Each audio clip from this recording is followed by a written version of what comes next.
Not impossible if you ignore physics, logistics, and the concept of sanity, assuming somehow that we did it. The moment our disco ball moon takes its place in orbit, the Earth's night sky changes forever. Instead of a soft silver glow, the ball scatters sunlight in every direction. Every city, every ocean, every desert would be hit by random flashes of light, like millions of tiny suns blinking on and off. Nights would never be dark again. That might sound fun for a while. People could have midnight picnics without flashlights. Romantic walks would feel like dance floors.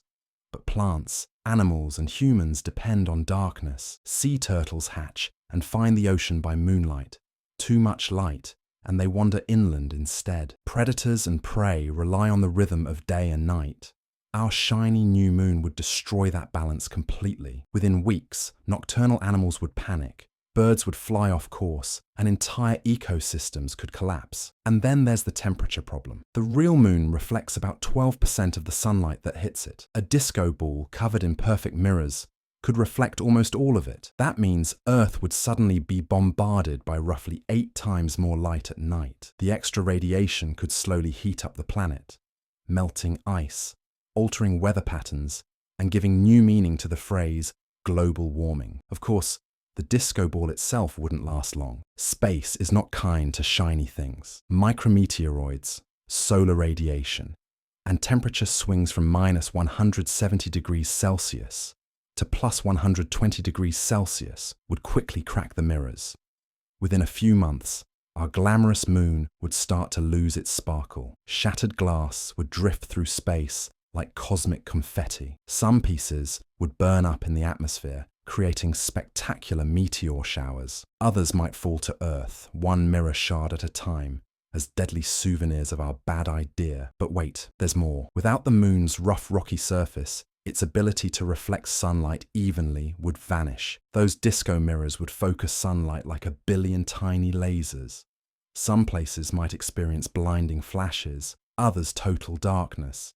Airplanes could be blinded mid-flight, satellites could overheat, and astronomers would probably quit astronomy altogether. The night sky would look less like a peaceful void and more like the inside of a glitter cannon. And don't forget gravity. The moon's mass is what stabilizes Earth's tilt and controls our tides. If we replaced it with a lightweight disco ball made mostly of hollow metal, the gravitational pull would drop drastically. The tides would shrink to gentle ripples. Coastal ecosystems would collapse, and Earth's rotation might start to wobble. Over centuries, that wobble could make our climate swing wildly between ice ages and scorching heat waves. So, the party might start with music and dancing, but it wouldn't stay fun for long. Imagine the chaos of constant light, broken mirrors raining from the sky, oceans dying, and an Earth slowly spinning off balance, all because someone thought the moon needed a little more bling. Still, you have to admit, for a few short nights, it would be beautiful. The whole planet would glow with scattered beams of light. Cities would shimmer, mountains would sparkle, and people everywhere would look up in awe. It would be the most dazzling and most disastrous party in the history of the solar system. In the end, maybe the real lesson is this: the moon is already perfect. It doesn't need to shine like a disco ball. It already lights our nights, guides our tides, and keeps our planet steady. The universe throws the best parties on its own. All we have to do is look up and enjoy the show. To understand why the pyramids were truly built, we must first step outside the limits of modern history and into the realm where knowledge was energy and architecture was initiation. Long before Egypt was a kingdom of pharaohs, it was known to the adepts as Kem, the Black Land. But to the initiates of the mystery schools, Kem symbolized something far deeper: the darkness before awakening. It was the alchemical state of unawakened consciousness, the raw material from which the spiritual gold of enlightenment could be refined. The pyramid, therefore, was more than a monument. It was a map, an alchemical diagram carved into stone. The ancients didn't see geometry as abstract mathematics. They saw it as frozen light, the language of creation itself. Every proportion, every angle, every alignment was an invocation, a way to tune physical matter to the vibration of the divine. Ancient texts, like the Emerald Tablet of Hermes Trismegistus, spoke of the principle, as above, so below. The pyramid embodied this principle perfectly. Its base represented Earth, the physical realm, and its apex symbolized the point of spiritual unity, where all dualities converge. Standing at its base, you are grounded in the world of form. Rising toward its peak, you ascend through the planes of consciousness toward the eternal source. Even the location of the Great Pyramid is no coincidence. It stands precisely at the geographical center of all Earth's landmasses, a subtle message that it was not just built on the Earth, but for the Earth. It was intended as a stabilizer, a resonance point connecting human consciousness with planetary and cosmic energy grids. Many mystery traditions, from the Hermetic to the Rosicrucian, have whispered that the original builders were not primitive laborers, but initiates, masters of energy, geometry, and vibration. They belonged to an order known in legend as the Keepers of the First Light. Some say they were survivors of Atlantis. Others say they were guided by higher intelligences, beings who once walked beside humanity to seed the wisdom of the ages. To these initiates, construction was meditation.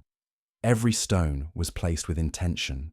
The alignment to the stars, particularly Orion's belt, was a symbolic mirror of the heavens on Earth. The ancient Egyptians did not separate astronomy from spirituality. For them, the stars were not just distant suns, but living beings, consciousnesses that guided humanity's evolution. In the Book of the Dead, we find recurring references to the weighing of the heart, the soul's final test before merging with the divine light. It's said that initiates inside the Great Pyramid underwent symbolic death and rebirth, emerging as something more than human. The tomb was never for the body, it was for the ego. Within the silent chambers of stone, sound was used as a sacred key. Low-frequency tones, chanting and rhythmic breathing would activate resonance patterns throughout the granite walls. The pyramid would begin to sing. Modern acoustical studies have confirmed that its chambers amplify certain frequencies, particularly those that match the natural vibration of the human body. The ancients understood that vibration could transform consciousness. That sound was the bridge between matter and spirit. The pyramid, then, was a cathedral not of religion, but of frequency, a technology of awakening, one that harmonized human energy with the cosmic order. It wasn't simply about reaching the gods. It was about remembering that we already carry their essence within us.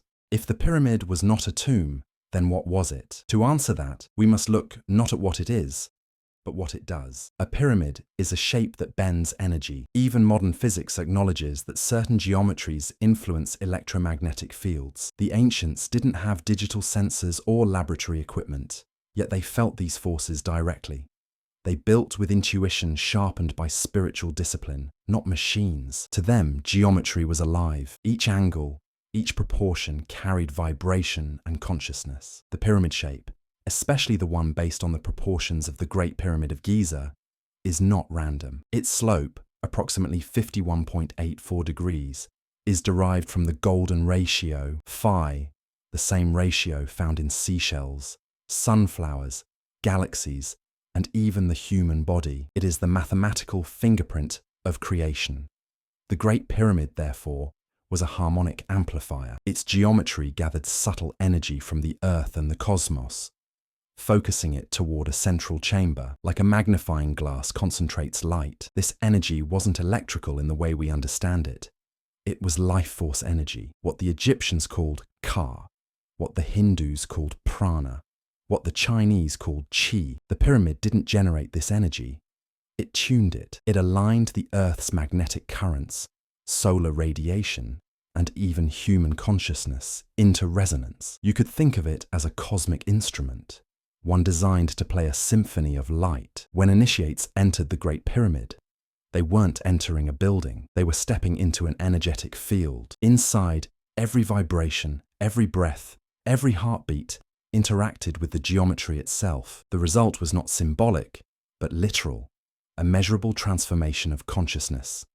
Imagine lying in the king's chamber, surrounded by polished granite that hums with subtle resonance. You breathe slowly, deeply, synchronizing with the pulsing energy of the earth itself. In that moment, You are no longer a person meditating inside a structure.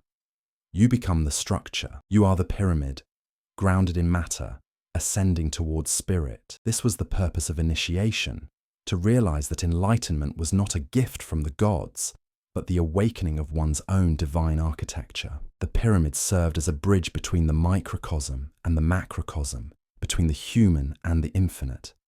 But there was another secret, one hidden in plain sight. The Great Pyramid's inner chambers correspond exactly to the energy centers of the human body. The subterranean chamber, deep beneath the earth, aligns with the root chakra, representing the physical world and survival. The Queen's chamber corresponds to the heart, the awakening of love and compassion. The King's chamber resonates with the crown, divine union, the return to source. Each level of the pyramid represented a stage of consciousness, a process of internal ascension. Initiates would undergo symbolic death in the lower chamber, shedding the illusions of ego and identity. They would meditate and purify in the middle chamber, aligning with the frequency of unconditional love. And finally, they would lie in the sarcophagus of the King's chamber, not to die, but to be reborn. This ritual was called the second birth. It was the moment when the seeker ceased to be human and became a vessel of light. And so, the Great Pyramid was not a grave. It was a transformer, a machine that could convert the dense energy of matter into the luminous energy of spirit. Those who emerged from its chamber were no longer simply men or women. They were nators, divine beings in human form. The pyramid did not serve the dead, it awakened the living. To truly understand the pyramid's secret, we must step even deeper, beyond architecture, beyond physics, into conscious design. Because the Great Pyramid is not only a monument on Earth, it is a mirror of the human soul and of the cosmos itself. Let's begin with the way it was aligned. The Great Pyramid faces true north with an accuracy of less than 1/20th of a degree, something even modern engineers find nearly impossible without advanced instruments. Its sides align with the cardinal directions. Its base forms a perfect square, and the ratio between its height and circumference mirrors the mathematical relationship between the radius and the circumference of the Earth. In other words, the pyramid is a miniature model of our planet, a sacred hologram of the macrocosm. The ancient initiates didn't see this as coincidence. They believed the universe was a living being, and that harmony could be achieved when human structures reflected divine order. When man built in resonance with the cosmos, consciousness itself could ascend. The Great Pyramid was therefore an engine of alignment, a physical, energetic, and spiritual calibration tool designed to synchronize the human with the universal. But the mystery runs deeper still. Inside the Great Pyramid, the air shafts of the King's chamber point directly toward specific stars, Orion's belt and Sirius. In Egyptian cosmology, Orion represented Osiris, the resurrected god of light, and Sirius symbolized Isis, the eternal feminine force of creation. Together, they formed the cosmic union that gave birth to all life. Thus, when the initiates lay in the King's chamber, their consciousness was symbolically aligned with the celestial marriage of divine masculine and feminine, the ultimate balance of cosmic polarity. In essence, they were being reborn under the gaze of the stars, not merely as mortals, but as awakened beings who had reconnected the earthly and the celestial within themselves. There is another layer to this mystery, one that modern researchers are only beginning to rediscover. The stones of the Great Pyramid contain high concentrations of quartz crystal, a natural conductor and amplifier of energy. When sound or vibration moves through quartz, it creates a piezoelectric effect, a subtle electric field. The builders, whether consciously or intuitively, use materials that could transform vibrational energy into measurable force. This suggests that the pyramid was a living technology, a fusion of matter and consciousness. Through chanting, toning, and breathwork, initiates generated vibrational frequencies that resonated through the granite chambers. The pyramid amplified those frequencies, feeding them back into the body and mind of the initiate. In this feedback loop, consciousness would begin to expand, sometimes dramatically. Many accounts from later Egyptian mystery schools describe states of profound illumination, out-of-body travel, and the direct experience of the eternal self. But the purpose wasn't escapism, it was remembrance. The pyramid was not meant to take you away from the earth. It was meant to help you realize that heaven and earth are one continuous field of consciousness. And here lies the deepest secret. The Great Pyramid was not only a temple of initiation, it was a teaching in stone. Its proportions, its placement, its geometry, all encoded a single message. You are the pyramid. Your body is the base, anchored to the earth. Your heart is the middle chamber, where the forces of life converge. Your mind and spirit form the apex, the point where individuality dissolves into unity. When you meditate, when you breathe consciously, when you raise your vibration, you are reenacting the very process that the Great Pyramid was designed to teach. You are aligning your inner temple with the cosmic one, and so the Great Pyramid was not built for the pharaohs. It was built for humanity, a message to every future age, carved into stone, saying, awaken, remember who you are, and ascend. The Great Pyramid was not just a monument to study, it was a manual for transformation, and though we no longer stand in its shadow, its wisdom can still be practiced today. You see, the pyramid's geometry mirrors the structure of your own energy field. To activate it, you don't need stone blocks, only awareness, breath, and intention. Let us begin where the ancients began, with the breath. In Egyptian mysticism, breath was the vehicle of Ka, the life force that animates all beings. They believed that conscious breathing could awaken dormant energy within the body and harmonize it with the cosmic rhythm. This is where your personal pyramid initiation begins. 1. Breath of alignment. Find a quiet space. Sit with your spine straight, your body forming the invisible axis of your inner pyramid. Breathe slowly, deeply, through the nose. As you inhale, imagine energy rising from the base of your spine to the crown of your head, from the earth to the heavens. As you exhale, let that energy flow back down, grounding you. Do this for several minutes. Feel how each breath connects the physical and the spiritual, the below and the above, just as the Great Pyramid connected the earth with the stars. With every cycle, you are attuning your personal vibration to the universal field. 2. The pyramid visualization. Now imagine yourself standing within a luminous pyramid of golden light. Its base is wide and steady beneath your feet, rooted in the earth. Its apex extends above your head, touching infinity. Visualize each level glowing brighter as you breathe. The base, your physical body, strong, grounded, present. The middle, your heart, the meeting point of heaven and earth, radiating love. The apex, your crown, the gateway of light, where divine consciousness descends. As you focus on this visualization, you may feel a subtle hum, a vibration that builds from within. This is your internal resonance chamber. You are recreating in your own energy field what the ancients experienced in the king's chamber. 3. Sound activation. The ancients knew that sound was the most direct key to unlocking these energies. To awaken your inner pyramid, use a single tone, a hum, a chant, or even the sacred syllable, OM. Let the sound vibrate in your chest, your skull, your bones. Imagine it filling your entire pyramid with resonance, bouncing from wall to wall of invisible light. Do this for 3 to 5 minutes, feeling how the sound lifts your energy upward, focusing toward the apex above your head. Then fall into silence and simply listen. In that stillness, the deeper current begins to move. 4. Integration. Once the energy begins to calm, place a hand on your heart. Whisper internally, I am aligned with the source. I am the bridge between earth and sky. This affirmation seals the circuit. The pyramid within you stabilizes. No longer just a visualization, but a living structure of light. You'll notice, over time, that this practice changes something subtle yet profound.